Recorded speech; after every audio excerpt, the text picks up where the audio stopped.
2015 has already graced us with a slew of quality from Chinese smartphone manufacturer Huawei, from the Nexus 6P and the Honor 7 to the Mate S and the P8. It seems like the Chinese firm is ready to excite the smartphone landscape once again with the Mate 8, the sequel to last year's Mate 7.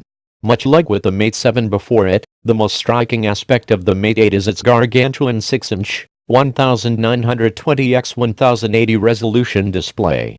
As big as the screen may be, however, Huawei made sure to emphasize the Mate 8's ergonomics just as much, which is why the relatively high 83% screen-to-body ratio makes sure to make the phone easier to handle than you might think. Also an improvement from the Mate 7 is the Mate 8's internals, with the octa-core 2.3 GHz Kirin 950 processor the star of the show.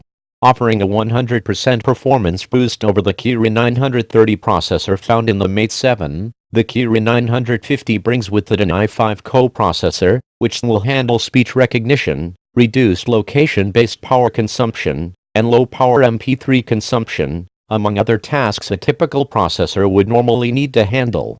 Elsewhere, the Mate 8 retains the rear-mounted fingerprint sensor found on the Mate 7, though it's now a circular design rather than the square design of yore.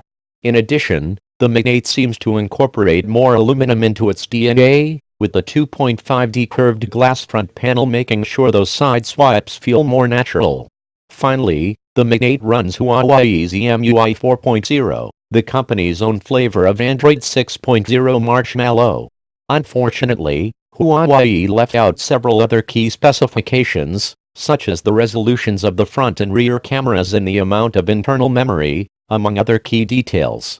It's rumored that the Mate 8 carries a 20.7-megapixel camera on the back and an 8-megapixel selfie shooter, with the smartphone coming in two flavors, one with 4GB of RAM and 64GB of storage and the other with 3GB of RAM and 32GB of storage. If the idea of another aluminum Huawei smartphone sounds good to you as much as it does to us, the Mate 8 will be available in champagne gold, moonlight silver, space gray, and mocha brown. As for region availability, the Mate 8 will be available in China starting in the first quarter of 2016. More information, which likely includes pricing for different regions and more specifications, will be revealed during CES 2016.